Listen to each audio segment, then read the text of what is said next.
Hi, so this is just a quick video to summarize some of the capabilities and inner workings of my final robotics project for the robots and microcontrollers class of spring 2021.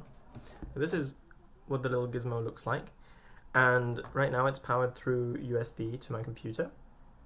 It's an Adafruit Feather Huzzah 32, so it's an ESP one, and sorry, this one, and then an OLED screen, thermal sensor which has an 8x8 pixel array.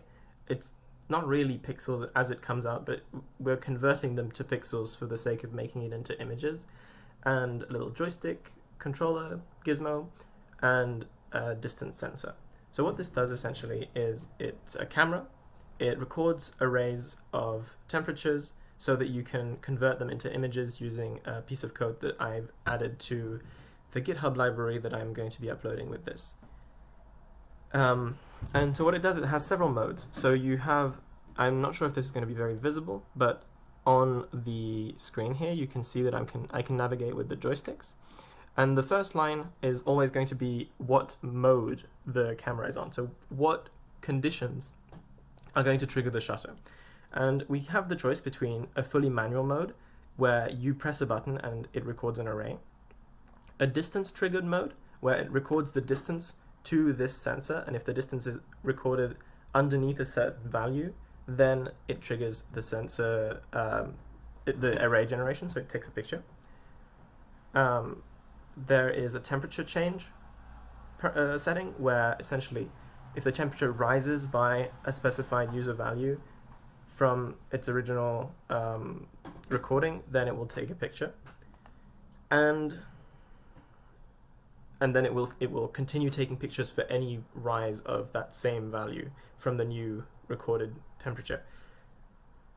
And then there's a time interval where it essentially just goes, well, how long has passed since the last time recording, and then whenever it's above the specified time threshold in milliseconds, then it records an array.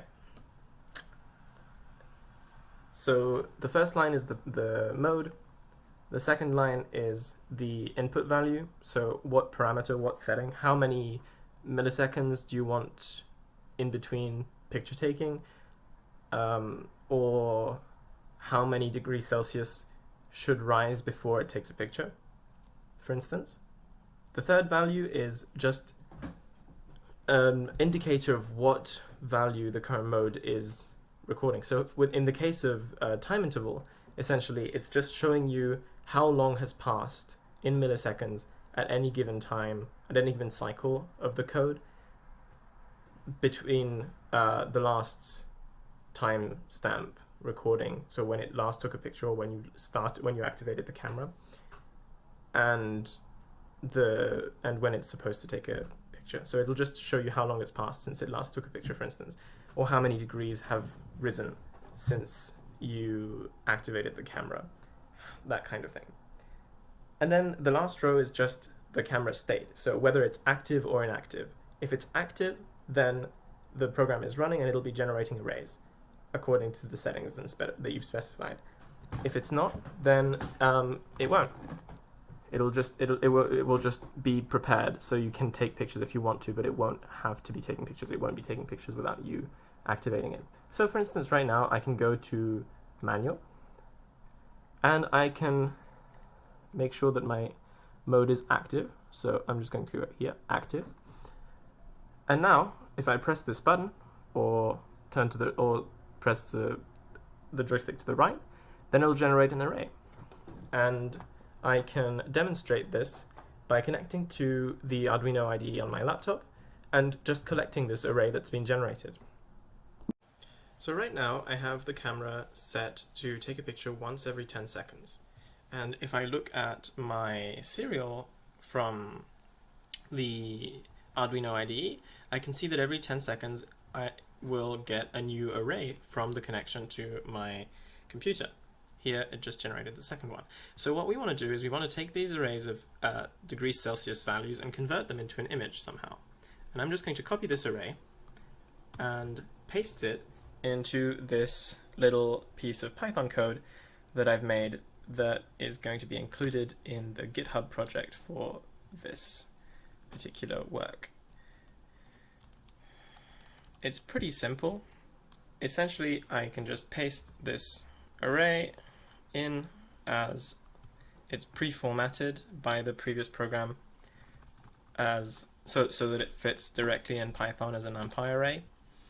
And then I essentially have a program that reads the image, it multiplies everything by 100 to get rid of the decimal place, and then it maps. I define this map function that's essentially the same as map for Arduino, except it also takes in arrays, and I map the array onto values between 0 and 255. Then I round the array again so that I get rid of all decimal places.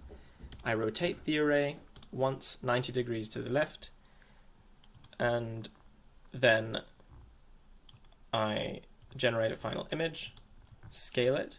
I can scale it without resampling, which would just essentially make it much bigger but still very pixelated, or I can scale it with resampling, which interpolates between the pixels to get a bit more of an interesting image, but it's still very, it ends up being quite blurry, but still really quite useful.